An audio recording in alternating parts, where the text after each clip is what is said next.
Good morning, one and all. I'm very much proud to say that the Gossaigaon B Ed College is providing self-defense class for the students, especially girl students.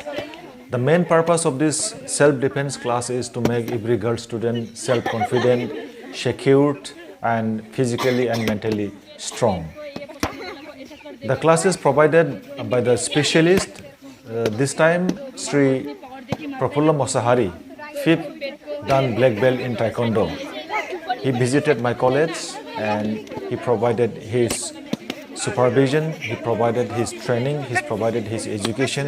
to every girl students. And I am very much proud to say that all the girl trainees of B.Ed first semester, BA first semester, and DLED first semester, they took part in the program, and I'm very much happy to see the enthusiasm of the girl students. As we know that in our society, the girls are not secured. बयनिसिमबो खुलुमनाय जासिहरबाय दिनै आङो गोजोननायजों फोरमायनो सानदों Gossaigaon B Ed कलेजआ हिन्जावसा फरायसुलिफोरनि थाखाय self defence class होनाय जायो आरो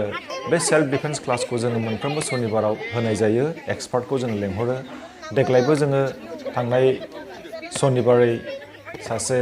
स्पेशलिस्ट टाइकन्डनि 5th दान ब्लेक बेल्ट आरो नेशनेल रेफारी बिथाङा दतमानि प्रफुल्ल मोसाहारि बिथांखौ जों लिंहरनानै हिन्जावसाफोरनो जोङो सेल्फ डिफेन्सनि माखासे ट्रेनिं माखासे स्किल्स माखासे सोलोफोरखौ जोङो होदों आरो बेयाव जोंनि हिन्जावसा फरायसुलिफ्रा साफ्रोमबो गोसो गुदुङै बाहागो लादों बे जोंनि थाखाय जोबोरै मोजां आरो बिथांमोनहा बुंबावदों जों आंनि फरायसुलिफ्रा बुंबावदों जे सेल्फ डिफेन्स क्लासखौ होबाय थानांगौ कन्टिनिउ खालामनांगौ दिनै जों मिथिगौ जोंनि समाजाव हिन्जावसा फरायसुलिफ्रा सेफटि नङा बिसोर सेकिउर्ड नङा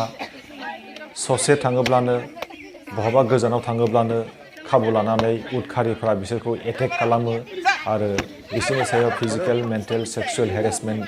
जायो डमेस्टिक भायलेन्स जायो जायखौ जोङो समाजा माब्लाबाबो गनाया आरो जोंनि समाजाव दासिमबो आइजोफ्रा जुदि रैखाथि गैयाब्ला जोंनि समाजाव दासिमबो हिन्जावसाफ्रा जुदि उदांस्रि गैयाब्ला अब्ला जोंनि समाजखौ जोङो बोरै सिभिलाइज्ड ससाइटि होननानै जोङो बुंनो हागौ दा बेनिखायनो जियानो जाया मानो जे सुथुरफोर थाखागोन गाज्रि गोसोनि मानसिफोर थाखागोन दा बेनिखायनो गाज्रि मानसिफोरखौ जोङो दबथायनो थाखाय बा माखासे मानसिनि नेगेटिभ साननायफोरखौ नंखाय साननायफोरखौ जोङो होबथानो थाखाय जोंनि साफ्रोमबो फरायसुलिफ्रा हिन्जावसाफ्रा गावखौनो गाव फिजिकेलि फिट खालामनांगौ आरो बेनि थाखाय गावखौ माबायदि प्रटेक्शन होनो सेल्फ डिफेन्सनि माखासे सोलोफोरखौ सोलोंनांगौ आरो सेल्फ डिफेन्सखौ सोलोंनो हायोब्ला माखासे स्किलखौ सोलोंनो हायोब्ला साफ्रोमबो हिन्जावसाफ्रा सेकिउर्ड जागोन होननानै आङो फोथायो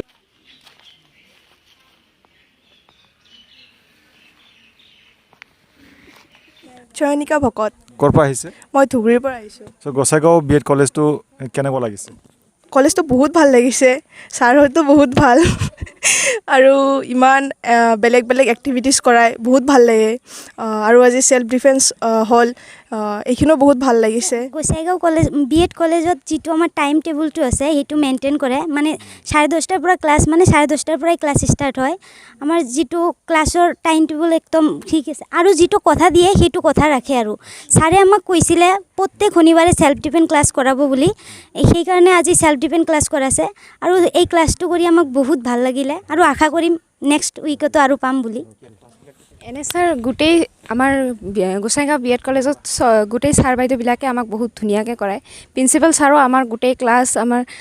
কেনেকৈ ক্লাছ পাতি হৈ আছে মাজে মাজে আমাৰ ইমান ব্যস্ততাৰ মাজতো আমাৰ ক্লাছত এবাৰ হ'লেও মানে সপ্তাহত খবৰ লোৱাৰ চেষ্টা কৰে সেইটোৱে বহুত ভাল লাগিছে আৰু ডিচিপ্লিনবিলাক মেইনটেইন হয় প্ৰত্যেকটো ক্লাছে মানে ডিচিপ্লিনত হয় সেইকাৰণে বহুত ভাল লাগে thank you all the best to all the students thank you